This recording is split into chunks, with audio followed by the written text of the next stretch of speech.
പത്തോവലുപ്പിലെ മുറ്റത്ത് നിൽക്കണ കസ്തൂരി മുല്ലയ്ക്ക് താഴുമിട്ട് എന്റെ കസ്തൂരി മുല്ലയ്ക്ക്. ഈ ആൾക്കാർ വന്നിട്ട് എന്താ കമ്മ്യൂണിറ്റിയുടെ കുണ്ടിയിലെ ലോക്ക് അടിക്കാൻ പറ്റില്ലല്ലോ. പിന്നെ കഴപ്പമാറത്തെ പ്രശ്നമില്ല, കടിയുണ്ടോ അല്ലേ, അത് മാറണം. ഹസ്ബൻഡ് ആവശ്യക്ക് പാടിന് സിന്ദൂരം ഇല്ലാതെ പുറത്തേക്ക് പോകാൻ പറ്റില്ല. ഇല്ല അമ്പലത്തിലെ സിന്ദൂരം ഉണ്ട്. ഞാൻ ഹലോ കൂട്ടുകാരെ, എല്ലാവർക്കും നമസ്കാരം. നമ്മുടെ പുതിയൊരു വീഡിയോയിലേക്ക് സ്വാഗതം. ഇപ്പം ഉണ്ടല്ലോ, എവിടെ പോയാലും ജാൻമണിയെ കണ്ടു കഴിഞ്ഞാൽ ജാൻമണിയെ കൊണ്ട് പാട്ട് പഠിപ്പിക്കും. അത് ജാൻമണി പാടുമ്പോൾ ഒരു പ്രത്യേക രസമാണ്. അതിപ്പോൾ ആര് പാടിയ പാട്ടായിക്കോട്ടെ, ജാൻമണി പാടുമ്പോൾ അത് വേറെ ഏതൊക്കെയോ ഒരു പാട്ടായി മാറും. അതൊക്കെ രസമാണ്. അതുകൊണ്ടാണല്ലോ ജാൻമണിയോട് എല്ലാവരും പാട്ട് പാടാൻ പറയുന്നത്. നടാഷയുടെ കല്യാണമാണ്, പ്രണയ വിവാഹമാണ്. അങ്ങനെ എല്ലാവരും കൂടി, ഇവരുടെ കമ്മ്യൂണിറ്റിയിലുള്ള എല്ലാവരും കൂടി ആ കല്യാണം കൊണ്ട് ഗംഭീര ആഘോഷമാക്കി മാറ്റി. നടാഷ ആരാണെന്നല്ലേ, അതാരാണെന്ന് എനിക്കറിയില്ല. ഇവര് തന്നെ പറയുന്നുണ്ട് ആരാന്ന്. ഒന്ന് ശ്രദ്ധിച്ച് കേട്ടോ, ശ്രദ്ധിച്ച് കേൾക്കണേ. നടാഷ ട്രാൻസ് കമ്മ്യൂണിറ്റിയില് ഹണിയുടെ മകളായിട്ട് വരും. അപ്പോ ഹണിയാണ് ഓൾറെഡി ട്രാൻസ് മദർ ആണ്. അപ്പൊ ശരിക്കും മകളായിട്ടുള്ള സ്ഥാനമാണ്. അപ്പൊ അമ്മസ്ഥാനമാണ് ഹണിക്ക്. ഹണി ആരോഗ്യം നടാഷയുടെ മകളാണ് ശരിക്കും. പിന്നെ ആ കുട്ടി ഡ്രോപ്പ് ഔട്ട് ആയിട്ട് കമ്മ്യൂണിറ്റിയിലേക്ക് വന്നതും കൈപിടിച്ച് ഉയർത്തിയതും എല്ലാ സർജറീസിന്റെ കൂടെ ഉണ്ടായതും ഒക്കെ ഹണിമോളാണ് കൂടുതൽ. പിന്നെ ഞാൻ അവളുടെ ഒരു എന്താ പറയാ ചേച്ചി അമ്മയായിട്ട് എന്ന് വെച്ചാൽ ഹണിയുടെ ചേച്ചിയാണ് ഞാൻ. അപ്പൊ ഇവളുടെ മകളെന്ന് പറയുമ്പോൾ എന്റെയും കൂടി മകളാണ്. മനസ്സിലായില്ലേ? ആ മകളാണ് നടാഷ. ആ മകളുടെ കല്യാണമാണ്. എല്ലാ ട്രാൻസ് കമ്മ്യൂണിറ്റിയിലുള്ള എല്ലാവരും ഉണ്ടായിരുന്നു. അത് മാത്രമല്ല, ഒരു വിശേഷ അതിഥി കൂടി വന്നിട്ടുണ്ട്.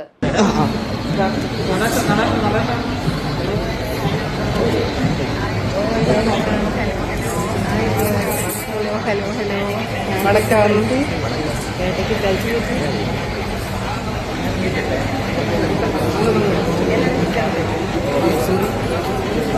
അതേ സംശയിക്കേണ്ട ശിവകാർത്തികേയൻ തന്നെയാണ്.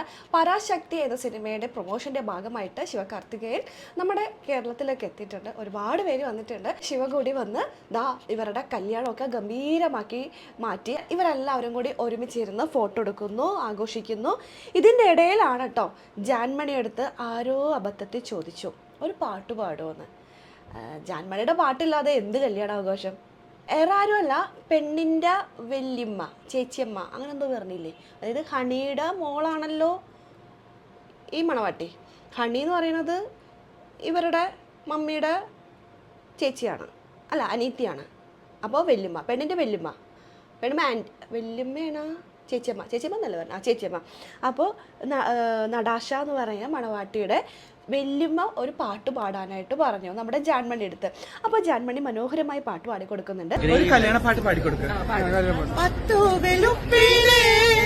മുറ്റത്ത് നിൽക്കണ കസ്തൂരി മുല്ലയ്ക്ക് താഴുമിട്ട് എന്റെ കസ്തൂരി മുല്ലയ്ക്ക്. കാതുകുത്തോ, താലികെട്ടോ, അല്ലെങ്കിൽ നൂല് കെട്ടോ, എന്തോ കെട്ടാണ്.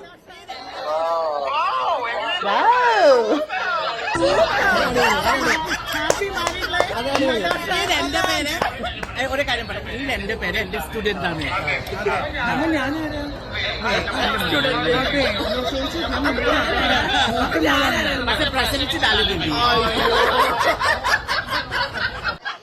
ബന്ധമൊക്കെ അപ്പം തന്നെ ഉണ്ടാക്കാണ്.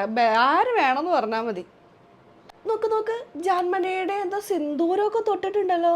കല്യാണം കഴിഞ്ഞു അതിൻ്റെ ഇടയിൽ. ഓ, അഭിഷേക് ആ റിസോർട്ടിൽ പോയിട്ട് കല്യാണമൊക്കെ കഴിച്ചില്ലേ? ഓ, സിന്ദൂരം എന്റെ ഹസ്ബൻഡ് ആവശ്യക്ക് പാടുന്ന സിന്ദൂരം ഇല്ലാതെ പുറത്തേക്ക് പോകാൻ പറ്റില്ല. ഇല്ല അമ്പലത്തിലെ സിന്ദൂരം ഉണ്ട്. ഞാൻ അമ്പലത്തിലെ സിന്ദൂരമാണ്, അമ്പലത്തിലെ പൊട്ട് കിട്ടി. അത് കിട്ടിയപ്പോൾ ഒരു ഭംഗിക്ക് അങ്ങോട്ട് തൊട്ടുപോത്. എന്താ അല്ലേ, വന്ന് വന്ന് വന്ന് സിന്ദൂരം വരെ ഭംഗിക്ക് തൊടുന്ന കാലായി.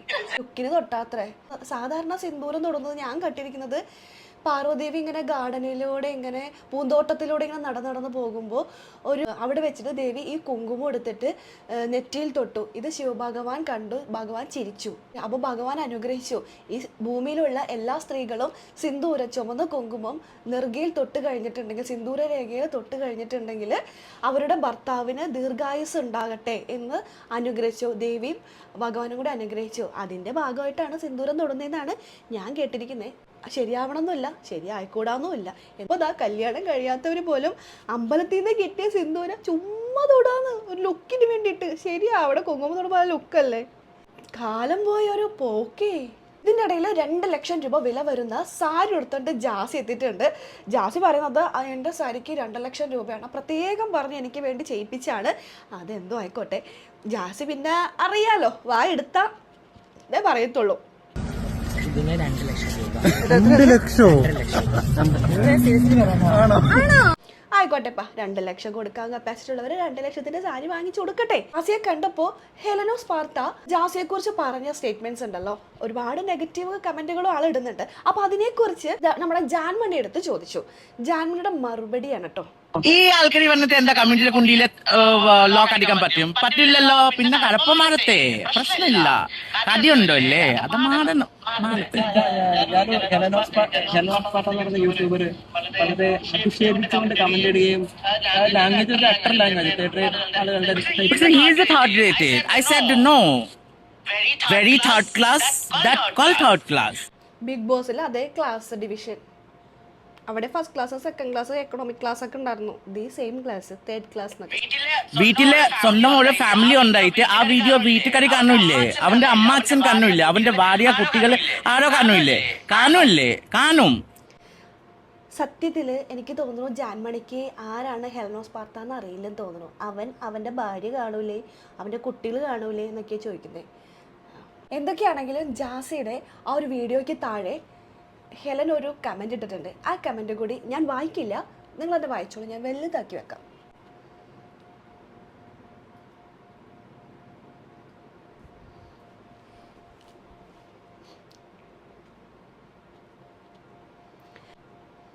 എല്ലാവരും വായിച്ചല്ലോ. എന്തും ആയിക്കോട്ടെ, അവർ സർജറി ചെയ്യാതിരിക്കേ എന്നും ചെയ്തോട്ടെ. നാട്ടുകാരെ പറ്റിക്കുമ്പോൾ നമുക്ക് റിയാക്ട് ചെയ്യാം. ഇത് കരുതിക്കൊണ്ട് അവരുടെ കമൻറ്റ് ബോക്സിൽ പോയിട്ട് ഇമാതിരി തെറിയൊക്കെ പറയുമ്പോൾ ജാൻമണി പറഞ്ഞില്ലേ. കല്യാണമൊക്കെ ഗംഭീരമായിട്ട് നടന്നു. ജാൻമണിയുടെ പാട്ടോട് കൂടിയിട്ട് അവിടെ പര്യവസാനിച്ചിരിക്കുകയാണ്. ഇതിൽ ജാൻമണിയുടെ പാട്ട് കൊണ്ടുപോയിട്ടാ. സത്യം പറഞ്ഞാൽ ജാൻമണി പാടുമ്പോൾ എല്ലാവരും ചിരിക്കും, ഞാനും ചിരിച്ചു, നിങ്ങളും ചിരിച്ചിട്ടുണ്ടാവും, ചിരിക്കും. പക്ഷേ മലയാളമാണ് കേട്ടോ ആൾ പാടുന്നത്. ആ ലിറിക്സൊക്കെ കറക്റ്റായിട്ട് അറിയാം. വാക്കുകൾ അങ്ങോട്ടും ഇങ്ങോട്ടൊക്കെ മാറിയൊക്കെ പോകുന്നുണ്ട്. പല വാക്കുകളും നമ്മുടെ നാട്ടിലെ പച്ചത്തെറിയാക്കായിട്ട് വരാറുണ്ട്. കാര്യം ശരിയാണ്. പക്ഷേ അവൾ പാടാനുള്ളൊരു ധൈര്യം, അത് പോട്ടെ, ആ കറക്റ്റ് ആ ടോണ്, ഇങ്ങനെ പൊക്കവും കയറ്റവും ഒക്കെ കറക്റ്റായിട്ട് ആ ടോണൊക്കെ കൊണ്ടുപോകുന്ന സ്റ്റൈലല്ലേ, അത് അടിപൊളിയില്ല. അതിനൊരു കൊടുക്കണ്ട നമ്മൾ കൈയടി. അതുകൊണ്ട് ആരും പ്രൊണൗൺസിയേഷനൊന്നും നോക്കണ്ട. ജാൻമണിയുടെ ആ ഈണവും പാട്ടും താളവും ഒക്കെ അത് കേട്ടാൽ മതി. അപ്പോൾ നമുക്കിനി അടുത്ത വീഡിയോ ഇട്ട് കാണാം. അതുവരേക്കും എല്ലാവർക്കും ടാറ്റാ ബൈ ബൈ.